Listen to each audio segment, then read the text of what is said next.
Čo by som dnes robil inak pri investovaní? Toto video je o chybách, ktoré som robil, keď som s investovaním začínal. Zbytočne ma stáli čas, peniaze aj stres. Dnes by som sa im vedel vyhnúť oveľa skôr a možno sa im vie vyhnúť aj niekto, kto ma sleduje alebo kopíruje na eToro alebo venuje čas mojim príspevkom. Neberte to ako dokonalý návod, ale skôr ako moje vlastné poučenia za tie roky, čo investujem. Tak ak vás to zaujíma, poďme na to. Úplne prvá chyba, ktorá mi napadá, je, že som nezačal skôr ako v roku 2006. Keby som začal investovať skôr, príspevky by mohli byť rozložené do oveľa dlhšieho obdobia a nemuseli by byť také vysoké. Čím skôr by som začal pravidelne investovať všetko, čo som vedel odložiť navyše, tým lepšie. A je v podstate jedno, či by to bolo mesačne alebo polročne. Dôležitá bola pravidelnosť a čas. Na druhej strane, práve rok 2006 bol pre mňa ideálny ako prvá lekcia. Asi 2 roky som sa tešil, aké je investovanie jednoduché a geniálne, keď trhy iba rástli. A potom prišla realita. Po roku začali krachovať prvé investičné fondy a na jeseň 2008 sa v globále akcie prepadli o viac ako 50%. Vtedy som prvýkrát pochopil, že investovanie nie je len o raste, ale hlavne o tom, či človek vydrží aj veľký pokles. Hneď druhá vec, ktorú som sa naučil nerobiť, je používať práve to keby a pritom sa pozerať spätne do grafov. Keby znamená, že by som iba fantazíroval, čo by bolo, keby som investoval v minulosti do niečoho, čo už je preč. Pre budúcnosť mojich investícií to už nemá význam a môže ma to tak akurát demotivovať. Kde by som mohol byť, keby som investoval v roku 2006 napríklad do Amazonu? To viem až dnes, ale neinvestoval som, takže toto keby je len strata času. Ďalšia strata času je časovanie vstupu do určitej akcie. Volajú to časovanie trhu alebo market timing, snaha trafiť ideálny moment nákupu. Niečo som si vytipoval, čakal som na lepšiu cenu, potom ešte na lepšiu. A niekedy som nakoniec nekúpil vôbec nič. Alebo opačne. Mal som pocit, že teraz už musím nakúpiť, lebo príležitosť utečie. A pár dní na to bola cena ešte nižšie. Dnes to riešim jednoduchšie. Používam DCA. Jednoducho pravidelné investovanie bez hádania, kde bude dno. Nie preto, že je to dokonalé, ale preto, že sa to dá robiť dlhodobo, bez zbytočných emócií. Ďalšou chybou bolo naháňanie spoločností s vysokou dividendou. Na prvý pohľad to vyzerá lákavo, 8, 10 a viac percent ročne, kto by to nechcel. Lenže časom som pochopil, že vysoký dividendový výnos často nie je výhra, ale skôr varovný signál. Veľmi často je vysoký len preto, že cena akcie padá. A tá zvyčajne nepadá bez dôvodu. Trh tým môže naznačovať, že firma má problém. Možno jej slabne biznis, klesá cash flow, rastie dlh, alebo sa zvyšuje riziko, že dividendu raz zníži. Na eToro výpise mám od roku 2020, kedy som prvýkrát investoval na platforme, doteraz prijaté dividendy spolu približne $14 500. Pričom teraz takmer polovica celej tejto sumy už prichádza ročne. Je to pekné číslo, ale cieľ nie je len zbierať čo najvyšší yield. Dôležitejšie je, či je tá dividenda zdravá a udržateľná, či firma na ňu reálne zarába, či ju netlačí dlh a či má šancu vyplácať ju aj o pár rokov. Preto dnes radšej uprednostním nižší dividendový výnos, ktorý je stabilný a má priestor rásť, než vysoký výnos, ktorý síce dnes vyzerá dobre, ale zajtra môže byť preč. Za chybu dnes považujem aj pridávať do portfólia priveľa pozícií. Človek vidí dobrú firmu alebo pozerá veľa influencerských videí a hneď si povie, tu chcem mať tiež. Potom príde ďalšia a ďalšia. A zrazu má portfólio veľa názvov, ale nie každá pozícia tam má skutočný význam. Diverzifikácia je dôležitá, ale nie každá nová akcia portfólio zlepší. Niekedy ho len zbytočne skomplikuje. Na začiatku som mal cez 125 pozícií. Dnes mám v aktívnom portfóliu 57 pozícií, čo je už dosť široké. Preto sa dnes pri každej novej firme pýtam jednoduchú otázku. Čo mi reálne pridáva? Lepší príjem, vyššiu kvalitu, iný sektor, nižšie riziko? Ak odpoveď nie je jasná, často je lepšie pridať do toho, čo už mám a čomu rozumiem. A to sa dostávame k ďalšiemu problému.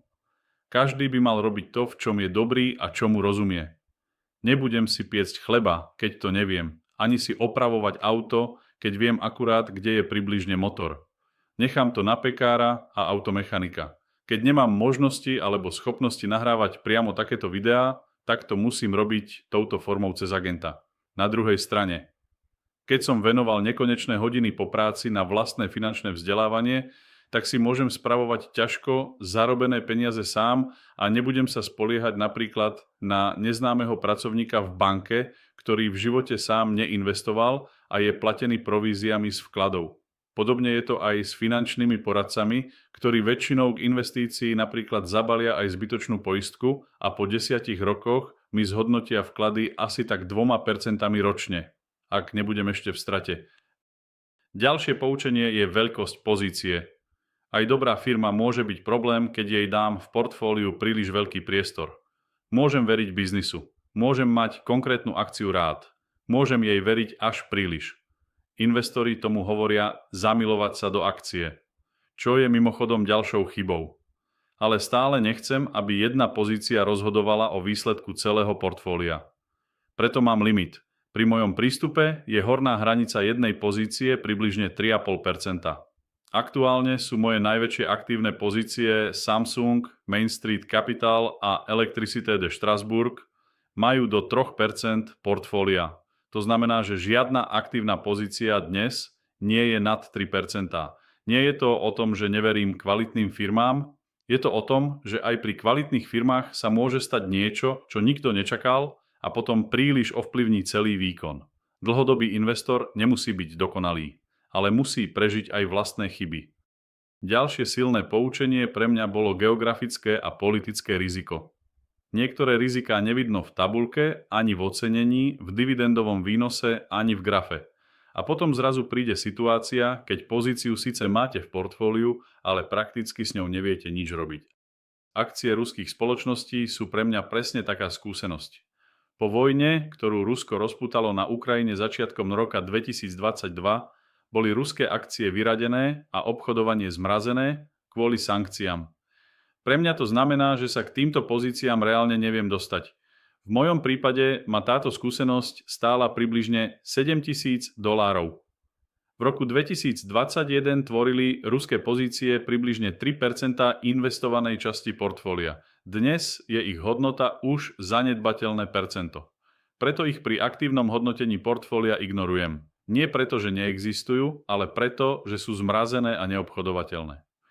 Toto je konkrétna lekcia, nie teória. Dnes sa preto nepozerám len na firmu. Pozerám aj na krajinu, menu, reguláciu, dane a na to, či je pozícia obchodovateľná aj v horších časoch. Výnos nestačí. Musím rozumieť aj riziku. Tých chýb, ktoré som si počas rokov investovania uvedomil, je samozrejme omnoho viac. FOMO, panický predaj, prílišná sebadôvera, neochota priznať chybu, potreba stále niečo robiť, ignorovanie dlhu a payout ratio. Na všetky by bolo treba oveľa viac času. Určite sa k ním dostanem v ďalšom príspevku alebo videu. Ale jednu vec by som chcel spomenúť ešte samostatne. A to je transparentnosť na eToro.